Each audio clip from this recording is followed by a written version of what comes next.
Le philosophe interventionniste français Bernard-Henri Lévy, BHL, qui est connu sur la scène internationale pour ses appels incessants à l'invasion franco-britannique de la Libye en 2011, demande aux Algériens de descendre dans la rue et de renverser le pouvoir. Cette prise de position intervient alors même que BHL ne cesse d'ostraciser les gilets jaunes, les qualifiant de fascistes et appelant même à ce qu'ils désertent les rues. Le 11 février, le pseudo-philosophe a même estimé que des milliers de Français, qui battent le pavé contre l'ordre libéraliste chaque samedi, avaient opté pour le vecteur d'un fascisme nouveau. Or, revenons sur les manifestations récentes en Algérie, BHL change totalement de cap et appelle au contraire les Algériens à envahir la rue jusqu'à ce que l'État en place soit renversé. Un peu à la manière de la Libye de 2011 où ces appels haineux encourageaient les foules des terroristes armés à commettre les pires crimes, parallèlement aux raids de l'OTAN sur les villes et villages libyens. Pourquoi cette colère? En effet, après plusieurs jours de mouvements de contestation en Algérie, le président Abdelaziz Bouteflika a anticipé le plan de déstabilisation visant son pays et désarmer ses ennemis. Il a jeté l'éponge pour un 5e mandat.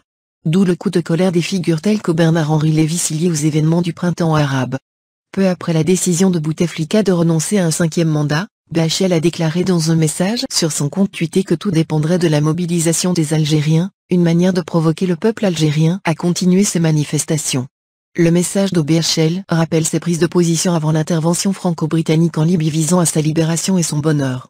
La situation chaotique actuelle de la Libye découle de la catastrophique intervention militaire désirée par le même BHL qui, aujourd'hui, appelle implicitement à une déstabilisation de l'Algérie. Des Algériens dont des partis d'opposition ont réagi sur les réseaux sociaux à la position de la France, dénonçant une tentative d'ingérence de Paris dans la crise politique qui secoue leur pays. Certains ont estimé qu'il était nécessaire de juger cette position d'une façon dépassionnée. Certains internautes algériens ont aussi suggéré aux personnalités françaises et surtout au président français, qui s'est félicité du retrait de Bouteflika, de s'occuper plutôt de ces gilets jaunes au lieu de se mêler des affaires intérieures de l'Algérie.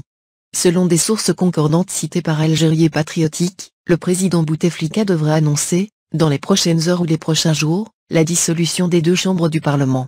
Une décision qui devrait logiquement précéder l'application des mesures politiques urgentes dont, notamment, la conférence nationale inclusive, promise par le chef de l'État algérien dans son dernier message à la nation. Il apparaît clair que, face à la montée des contestations populaires, le pouvoir en place a besoin de montrer rapidement sa bonne foi dans la mise en œuvre des réformes. Une telle mesure risque toutefois d'aggraver les fractures au sein des partis de la majorité dont, particulièrement, le FLN, qui subissent de plein fouet les contre-coups des contestations populaires. À cela s'ajoutent les risques d'effritement auxquels ces partis pourraient être confrontés en cas de nouvelles élections. Dans son édition du 15 mars, Washington Post se veut même prémonitoire, le journal oppose les Algériens à l'armée de leur pays, en faisant un parallèle savamment choisi entre le soulèvement en 2011 des Égyptiens contre le régime de Hosni Moubarak, et la situation actuelle en Algérie. Le journal américain demande aux Algériens de ne pas commettre 2 erreurs majeures, des Égyptiens que sont, selon lui, les suivantes: avoir accepté la trêve avant l'éviction des pontes du régime et abandonner la rue avant la satisfaction des revendications.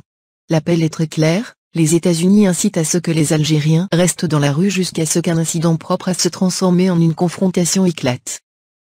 Le journal prétend qu'en Égypte en 2011, les manifestants ont exprimé leur colère alors même que Moubarak n'avait pas démissionné lors de son discours du 10 février. Suite à quoi, l'armée a finalement retiré son soutien, écrit l'auteur de l'article, et le président égyptien a démissionné le lendemain. Immédiatement après, les manifestants ont quitté la place Tahrir et sont rentrés chez eux, croyant que l'armée allait mettre en place un pouvoir civil. Parallèlement, d'autres sources américaines tentent d'élargir le cadre de la confrontation de l'échelle exclusivement nationale à une échelle touchant les frontières du pays.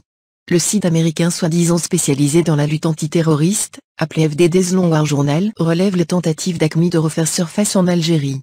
La coïncidence de la révélation du site américain avec les tentatives de l'administration Trump de faire dégénérer en violence les protestations pacifiques des Algériens pourrait confirmer l'hypothèse suivante: les États-Unis envisageraient de réitérer le scénario de la Syrie en Algérie en donnant un nouveau souffle aux terroristes takfiristes ou caïdistes pour faire étendre la crise du Moyen-Orient en Afrique du Nord, et cela, dans le cas où Alger ne satisferait pas les ambitions américaines dans la région. Ces exigences sont bien multiples: l'éloignement d'Alger de l'axe de la résistance, la révision de sa politique indépendante sur la scène internationale, la soumission de son armée à l'OTAN, la mise aux enchères de ses ressources gazo-pétroliers.